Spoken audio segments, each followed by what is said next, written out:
Hi, everybody. Welcome to another episode of the Future Tech podcast series. It's me, Charlie Sell, the Group MD of Aries Group, where I get opportunities to talk to heads of engineering, heads of tech, thought leaders, asking them about their story, what they're passionate about, and all that career advice for our STEM listeners, the young people out there that are looking to get into either a career or simply just want to find out more about what STEM and specifically technology opportunities there are out there. So I'm really pleased to have Tom Benyon with me today. Tom is the head of development for My PT Hub. And PT Hub it's a growing, scaling tech business that specializes within the health and fitness sector. So in today's world where mental health, well-being, being able to look after ourselves, this is a brilliant opportunity to find out how technology is enabling that for us. And businesses like PT Hub are really doing stuff to link that health and fitness with technology and the good it can offer. So Tom, welcome to the podcast. Thank you very much. No, I appreciate you having me here.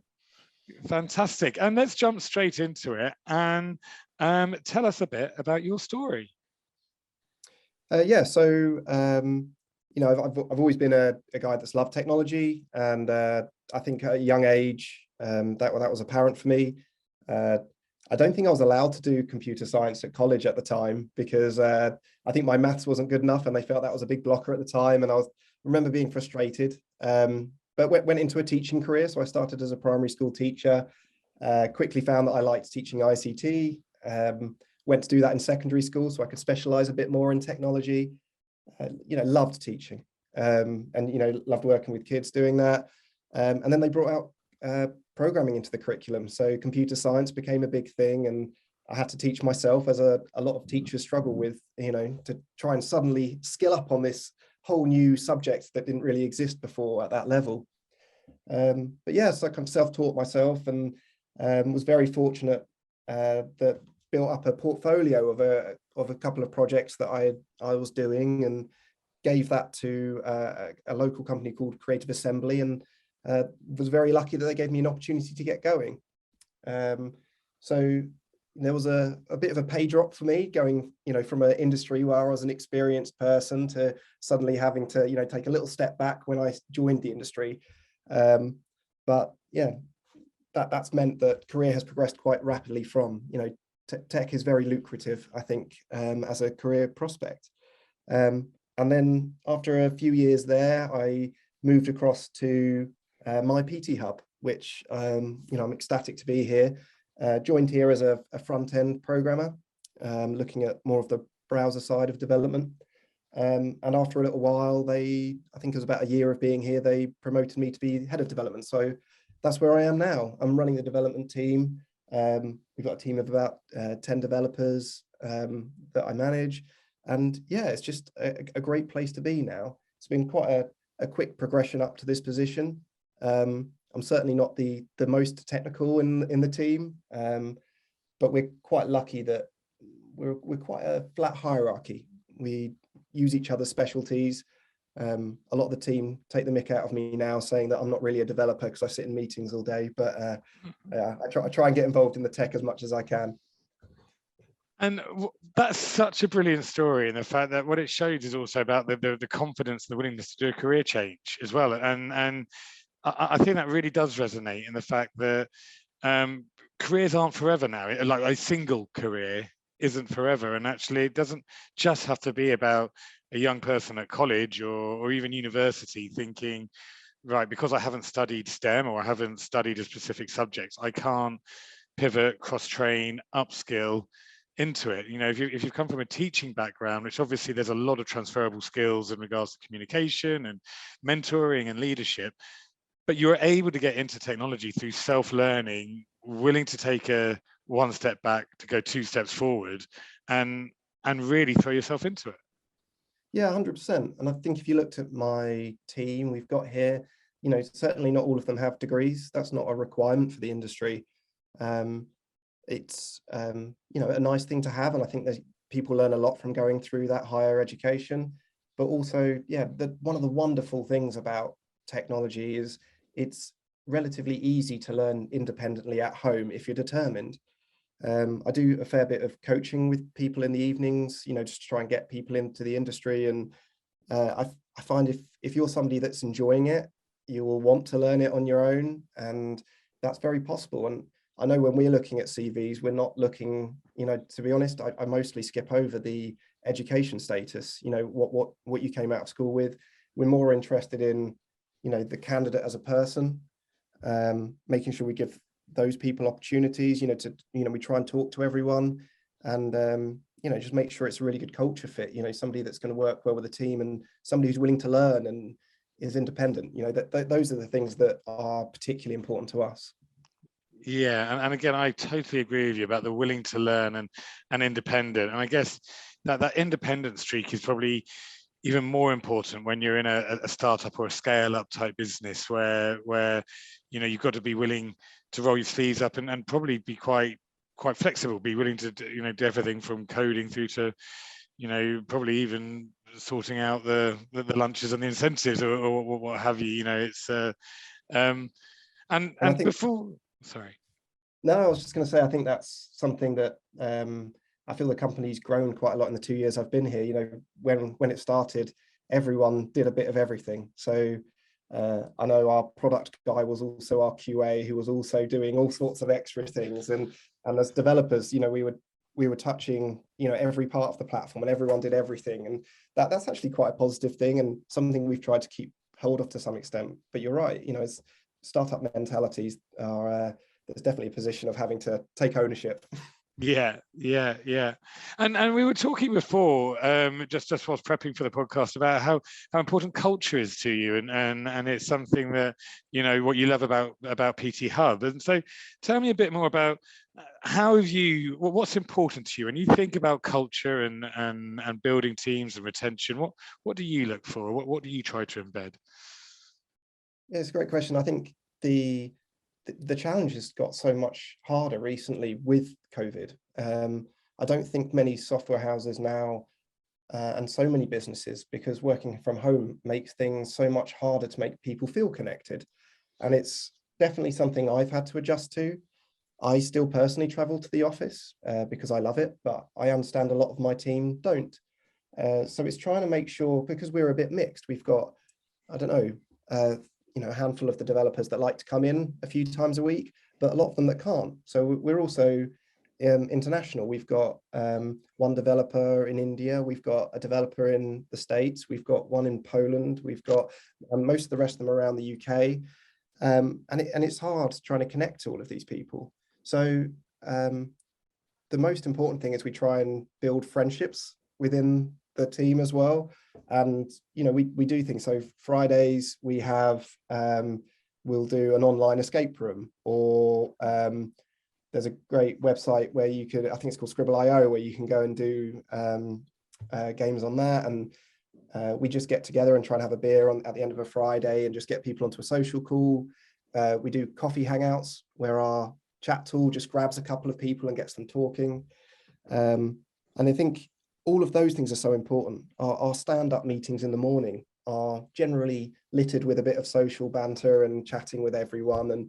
And we find that really benefits the company as well, because people are far more likely to communicate to solve problems because they are comfortable with each other, they know each other.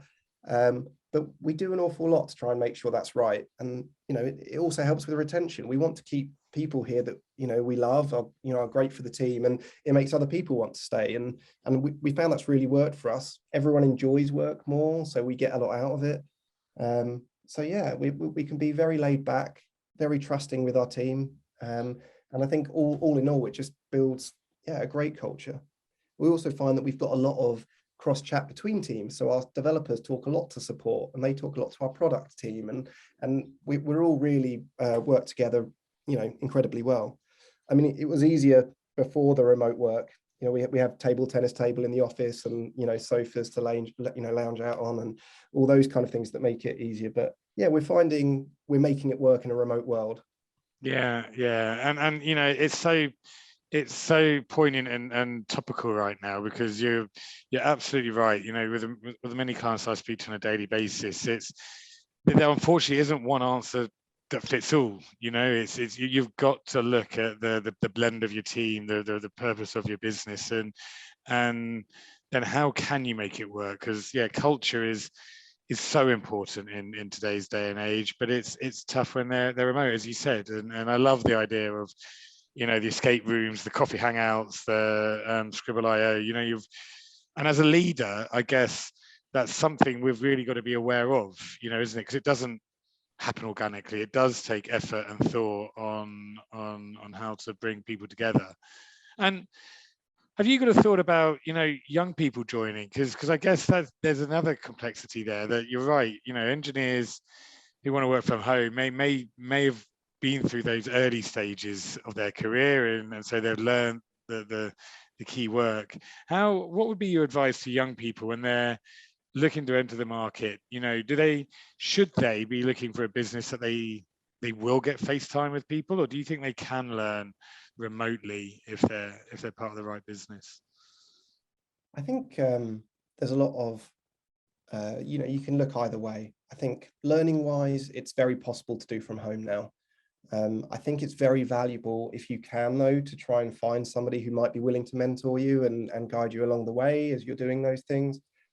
But also, when you're getting into the industry, and for anyone who's already in the industry, it's a really big question of what do you want from that face-to-face or remote experience? I think more and more developers and generally people in STEM industries do like to work from home, and they would say that's their preference.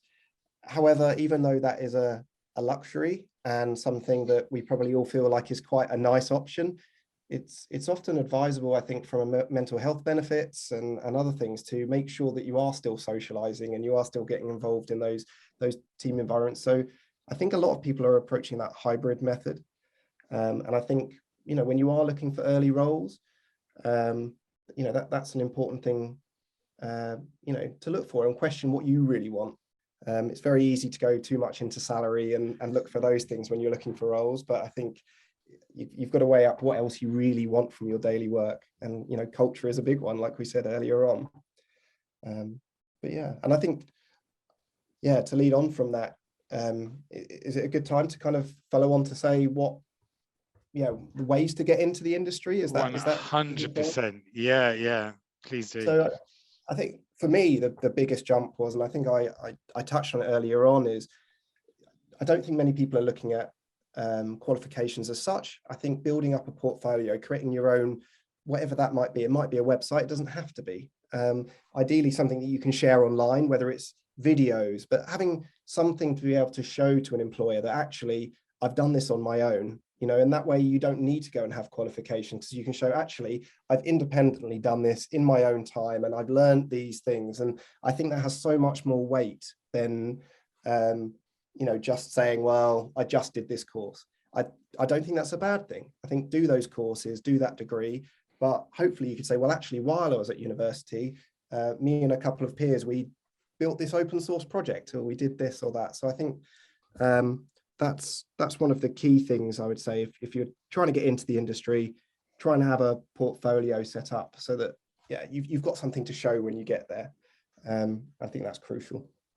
Yeah, and I totally agree with you. And again, looking at it from the recruiter side, which is my background, to be able to actually prove and give credibility to people that we represent through a portfolio, and it doesn't always even have to be, the code doesn't have to be excellent, as long as you've shown that you can learn and where you started from and where you are now, and that willingness to grow. And I think humility goes a long way in that regard as well, because if people who try to oversell themselves or God forbid try to take code or portfolios off other people, there's no point. You should be true to where you are and find the business that will develop you to where you want to go. I think you're 100% right. And our interview process starts off with purely I would describe it as more of a social call.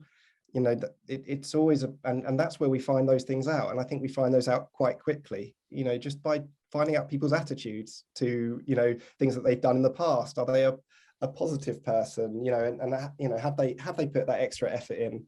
Are they self-critical? you know. So somebody coming in and saying, oh, I'm the best at this, I'm the best at this, would be a big put off for me. Somebody coming in saying, I've done this, I think it needs improvement, but I'm proud of where I've got to, and I think these are my next steps. Is that kind of attitude is what we want. And I would, you know, none of the team we've got, and I don't think anyone out there is perfect. You want people who are going to develop, be self-critical, and I think there's some of the key things that we're looking for at that recruitment phase.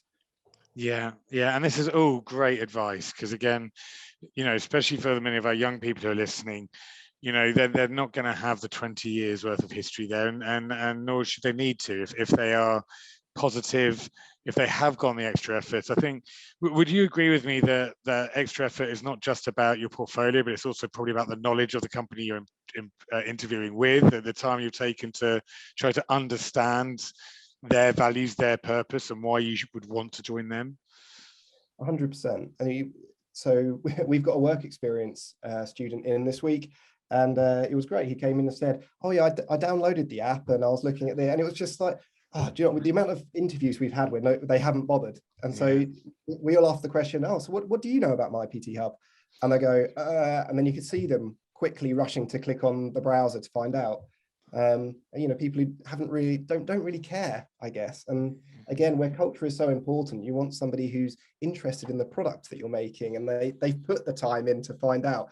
And that's nothing about you know, your intellect. It's just about your care. You know, how much do you actually want it? Are you interested in it?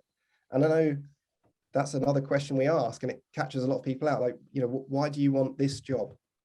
Yeah. And some people say, oh, the salary looks good. And you kind of go, well, that's not what we're looking for. We want somebody who likes the tech stack, they are interested in this. The team seems like a good fit for me. You know, those are the things we want to hear. Yeah.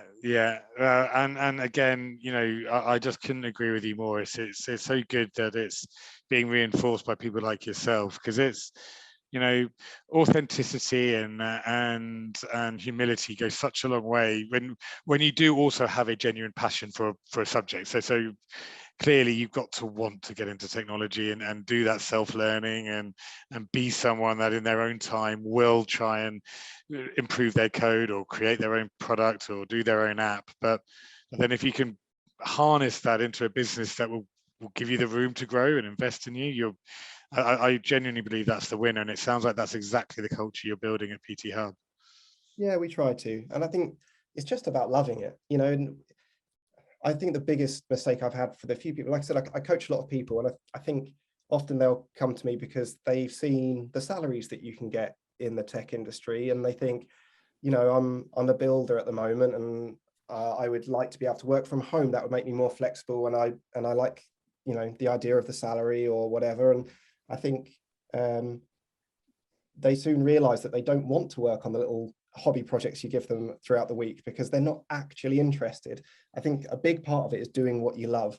So you might have found your university course has sent you down a certain path for technology, but if you really love animation, or you really love, you know, the more, you know, I don't know, desktop application programming, or you're into web development or mobile development, do what you love, because you'll come across better in that interview.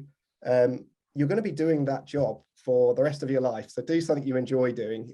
Otherwise you're going to be miserable and you're going to struggle to sell yourself, and you're certainly not going to, you know, grow. You're not going to be the best you can be. And yeah, you'll just generally be happier. Yeah, Tom, I just couldn't agree with you more there. And it's so clear to see your passion, which is brilliant. You know, like it's clear that that teacher in you is still there. And you know, when thinking about mentoring or training or coaching people, you're totally right. That advice about, you know, following your heart, I guess, or following a passion, you know, is what it's about, really. And wow, can you believe it that the time has flown by for us as it does when we get into such passionate conversations. So, Tom, look, thank you so much for being a guest on our podcast. I hope you found it well, interesting and insightful, passing on your own thoughts. No, I very much appreciate the opportunity. Thanks for having me on. Brilliant. And to all of our listeners, that's another episode of our Future Tech podcast. As hopefully many of you know, the podcast is on the arrowsgroup.com/podcasts, and it's also on the web portals of our 33 partner universities and on the Spotify channel. So for now, that's another episode of our Future Tech podcast. A big thank you to Tom for being on the show, and to all our listeners, thank you, and here's to the next one.